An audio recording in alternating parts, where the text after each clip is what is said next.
Well, good morning. It's good to see everybody. Good to welcome all those joining us online from various places. Now, I know what you're probably thinking, how did you get here? Well, the short answer to that is that Marty was out of town this week. And he was on a trip that I should tell you about, because he doesn't tell you these things because he's too humble, but let me brag on our senior pastor a little bit. He spent this week with a round table of pastors of some of the largest congregations in the Church of God. And this is probably the largest congregation, but there are a number of other large congregations, and Marty periodically, regularly spends time with those pastors. And you would probably be surprised to know how much his views and his thoughts are sought after outside the walls of this church because of his experience and maturity. And so we should be proud of our senior pastor because he does a lot of things beyond what we see. So that's the short story of where I came from. The long story, a little more complicated. In fact, it'd be easier if I just show you a map. Okay, so this is actually how I got here. This is a map of everywhere I have lived. And you can see I actually lived in Illinois 3 different times, because honestly, if you're from Illinois or Chicago, you know you got to go there more than once to get the full experience, right? So this is a map of where I've been. And everybody has a map like this. Now, no offense, some of you have a kind of a boring map. It's like a dot. Born and raised. Some of you have more zigs and more zags than my map. Everybody has a map of where they've been. And you know what else? Everybody has a map of why they've been. And that's what I want to talk to you about, is why have you been and why are you here? The topic in this radical series for this morning is radical truth. And there are a lot of things you can talk about why. Here's what I want to answer the question. Why should you believe that the Bible is true? And actually, I would like to turn that around a little bit and just share with you a story of why I believe the Bible is true. And I want to invite you into my journey, not of where I've been, but why I've been. And it's been an interesting journey, and it's had a lot more zigs and zags than the different places that I've lived, and maybe yours has too. Because I did not start my life as a Christian. In fact, everybody starts life as something. I mean, you come into a family, it's Christian or it's Muslim or whatever. I was probably heathen would be the best description of how I started life. But then, by the time I finished up high school in Kentucky and started college in Kentucky, I had embraced being a redneck.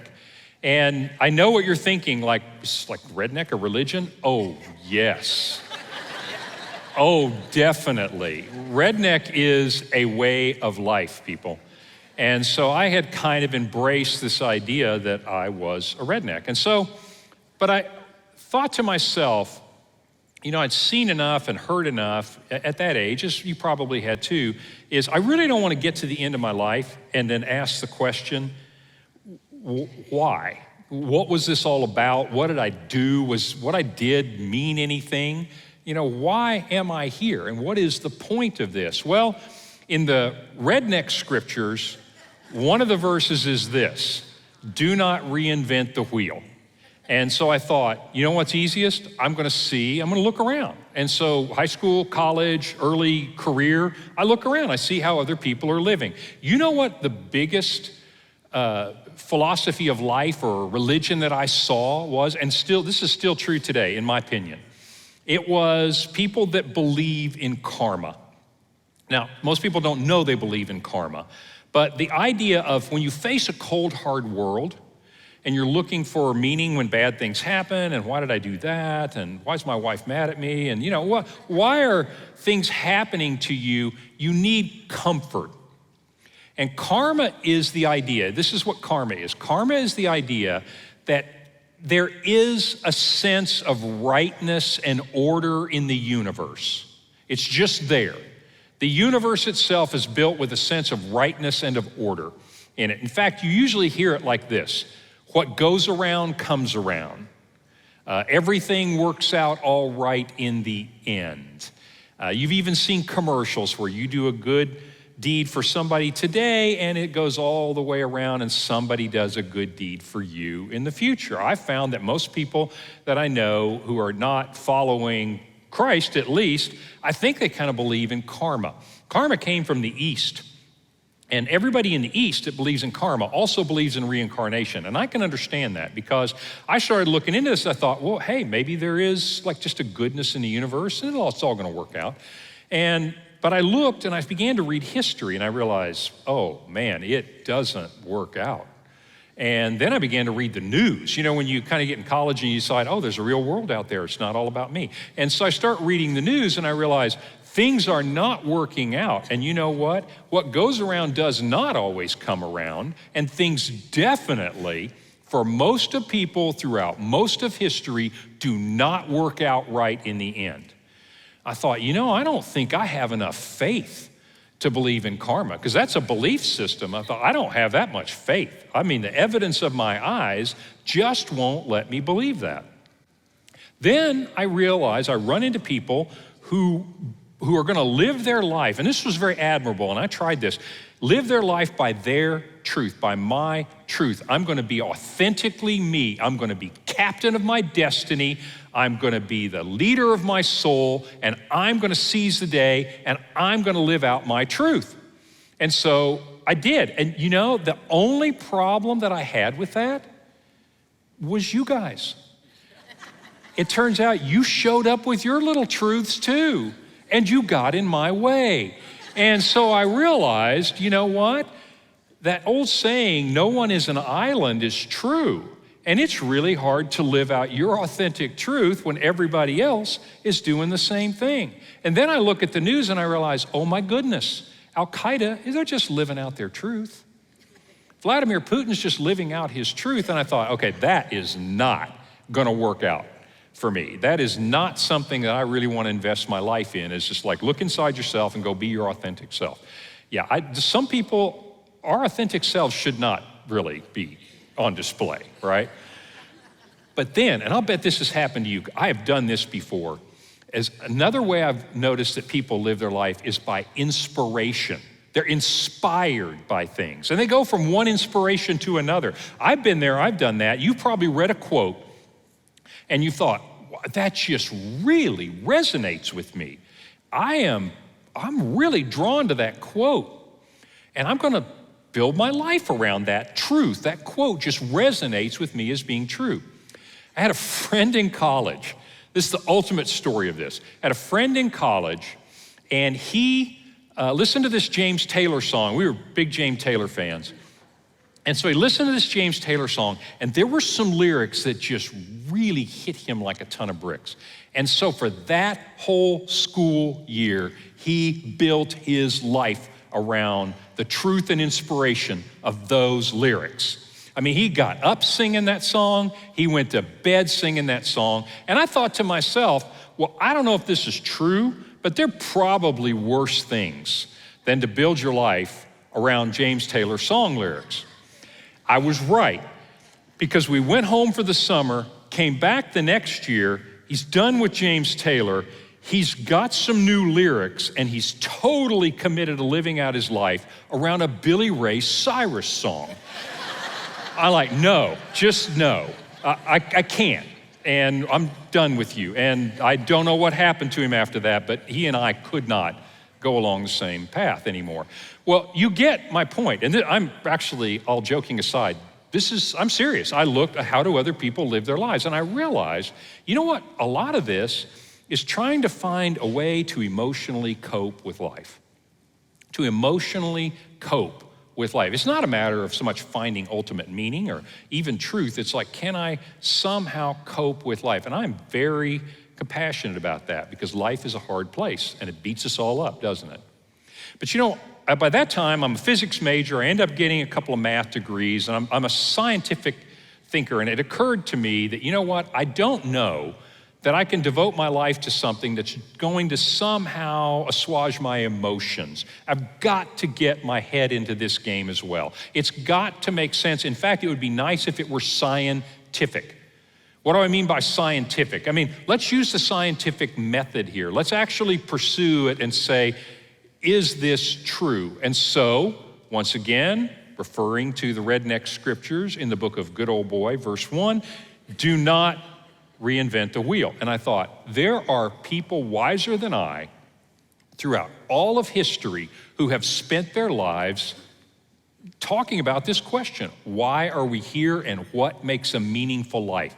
And I committed myself, and I did, and I read all their books. I mean, you start with the ancient traditions in the West of Aristotle with the idea that virtue is what makes the good life.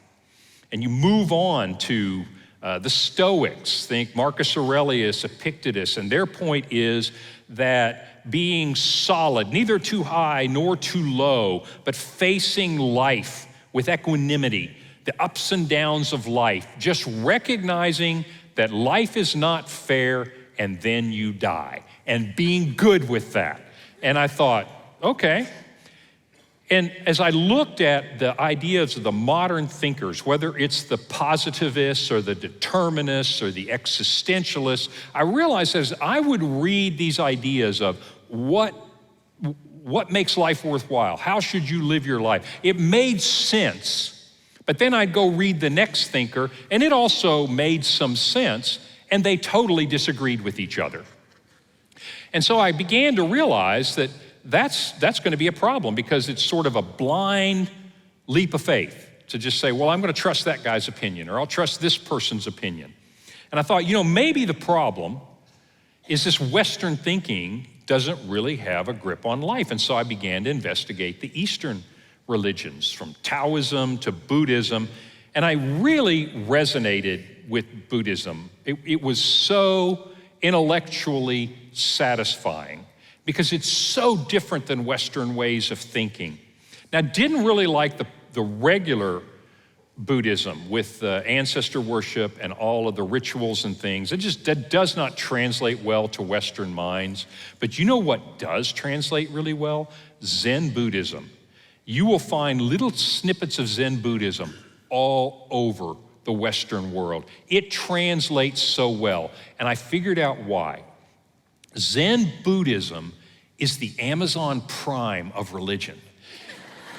Seriously, because regular Buddhism, you become enlightened and you got to work at it. It takes a long time. Zen Buddhism, instant enlightenment, next day delivery. And so it's very intellectually satisfying. So I become a Buddhist for a couple of years, and I become a practicing Buddhist. And the essence of that is basically, and I'm going to not do it justice in this short amount of time, but fundamentally is there is suffering and difficulty in the world. But if you look deep inside, everything you need is there. The Buddha is inside you. And all of these things are effectively illusions. And so you need to detach, if you will, from this illusory world. And so I'm going along really well, detached from the illusory world, be in the moment, look inside for the authenticity of who I really am, and live out life in that way. And I was playing pickup basketball one day, and I make this unbelievable play. It's like the highlight of my whole career. So if you don't mind, I'm gonna tell you about it. And so I make this good cut. I come around a pick, and I turn hard right down the lane to go to the basket. And I'm thinking to myself as I make that cut, this is gonna be on Sports Center. And so I make that cut, and I go full speed ahead. And there in the middle of a lane, where he should not be, is like the biggest guy I have ever seen. And boom. I mean, huge collision.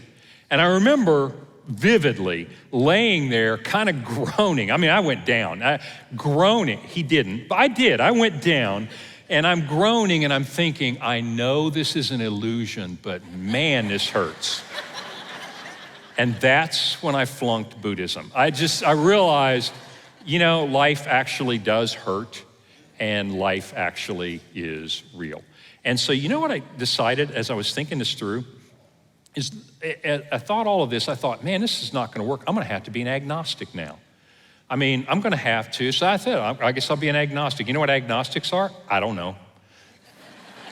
I don't even think you know.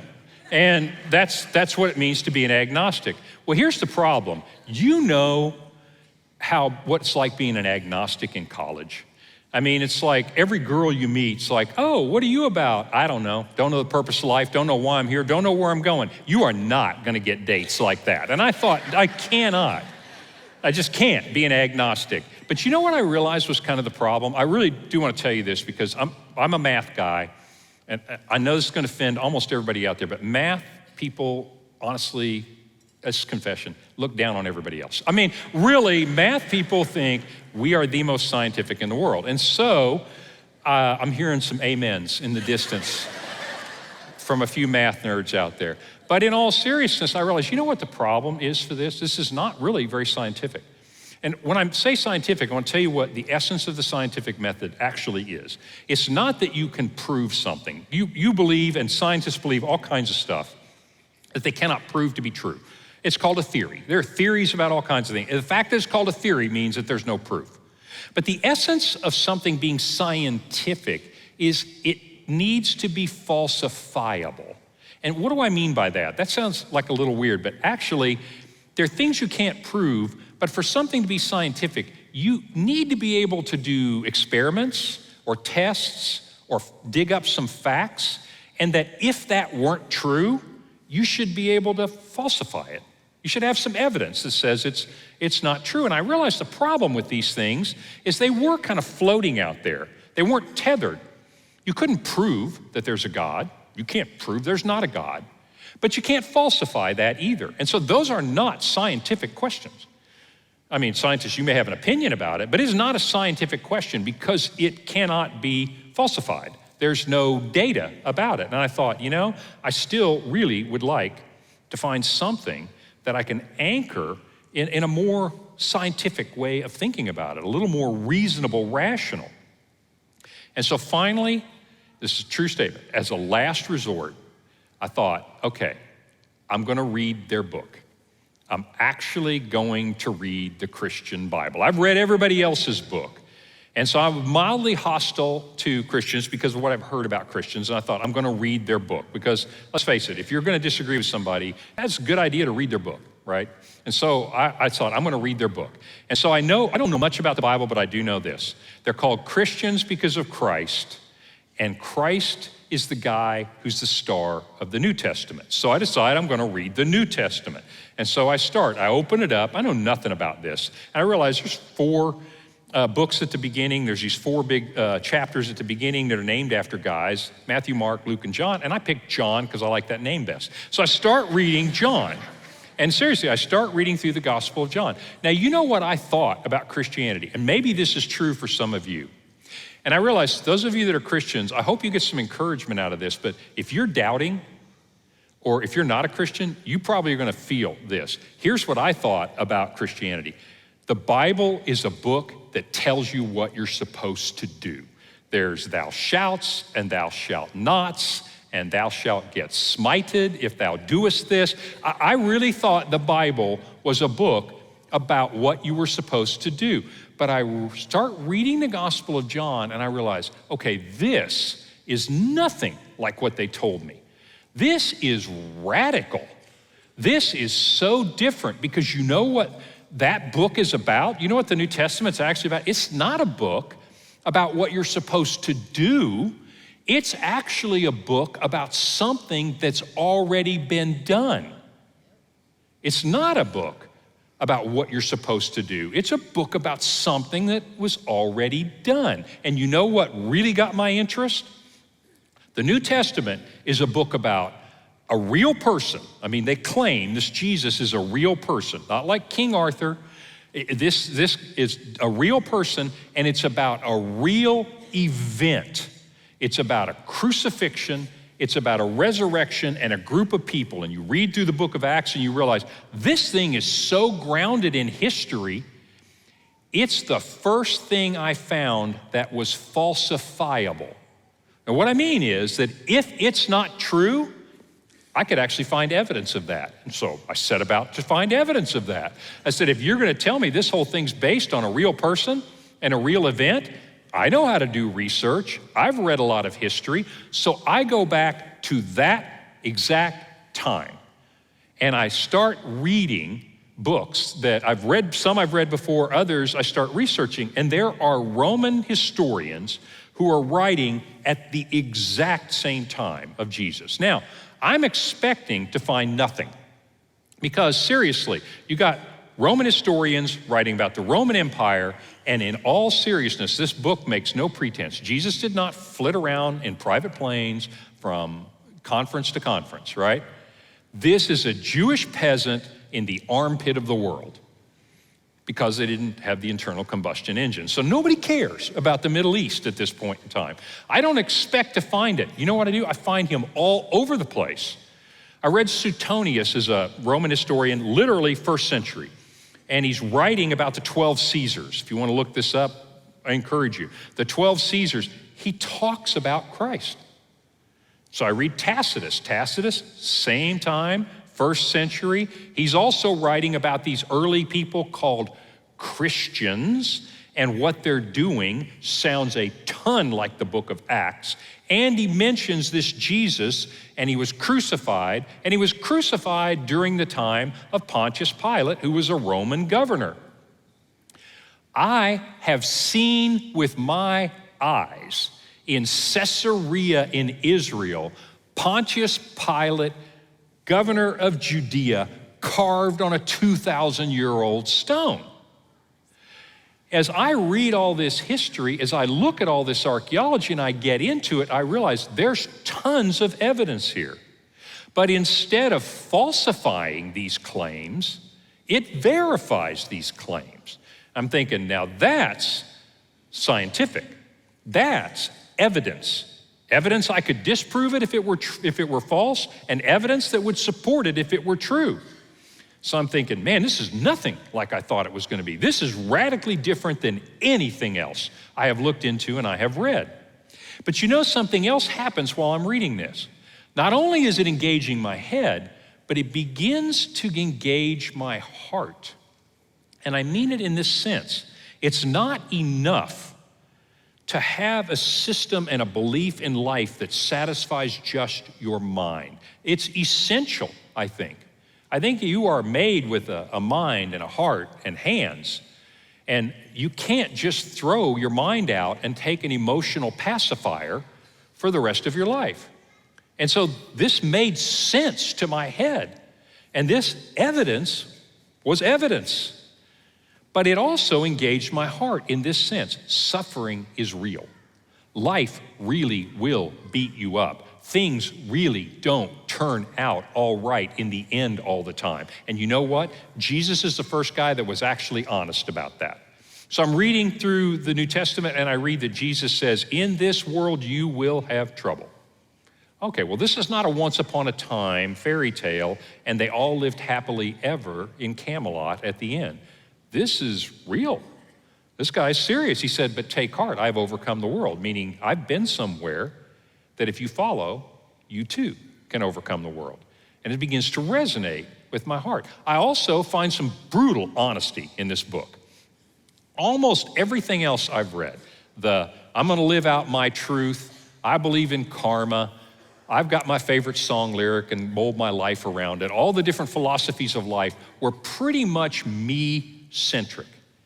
It's all about me, and it's all about my authentic self, and it's about me living my life in the world. You know what the Bible said? I mean, just right up front, it is not actually about you. It's not actually about you. I'm reading through the Gospel of John, I realize, where am I in this? I don't believe I'm a star in this story. And I've been the star in every story of everything I've read. I'm not. It says it's not about you, and you matter more than you can possibly imagine. Both of those things are true, and I thought, yes, that actually makes sense. And so as I'm reading through this, it makes sense to my head, and it gave hope to my heart. And I began to realize this book, at the very end, everything else I've read, this makes more sense of the human experience. It makes more scientific sense of this world and our part in it than anything else I had ever explored.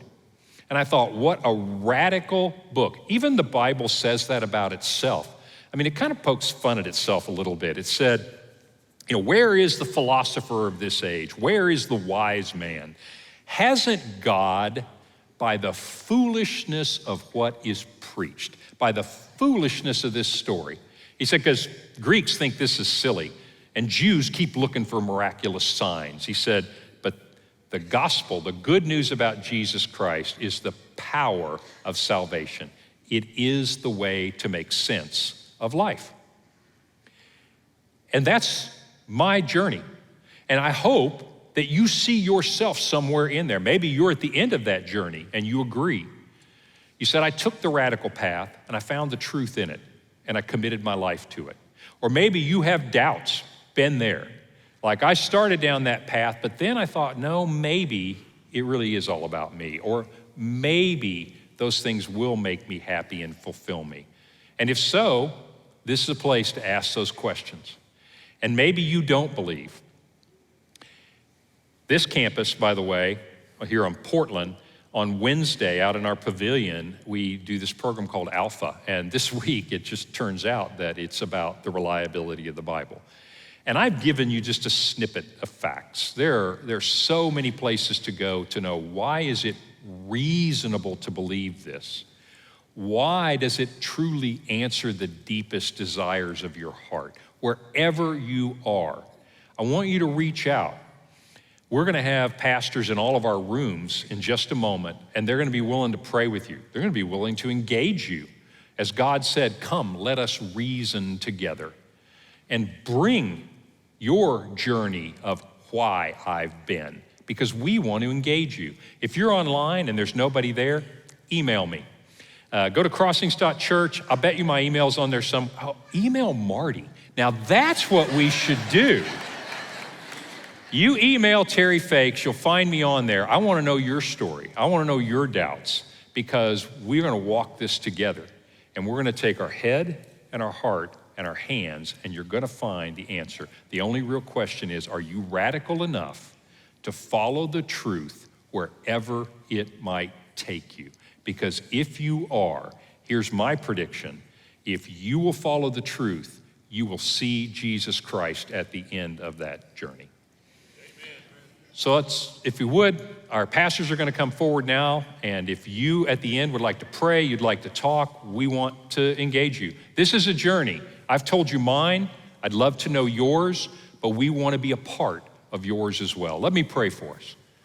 Heavenly Father, I'm grateful to you that you let me wander a long time, and you were patient as I looked into so many different ways to find meaning in this world when it was really in front of me, in the world that I can see and in the deepest hole and echo in my heart.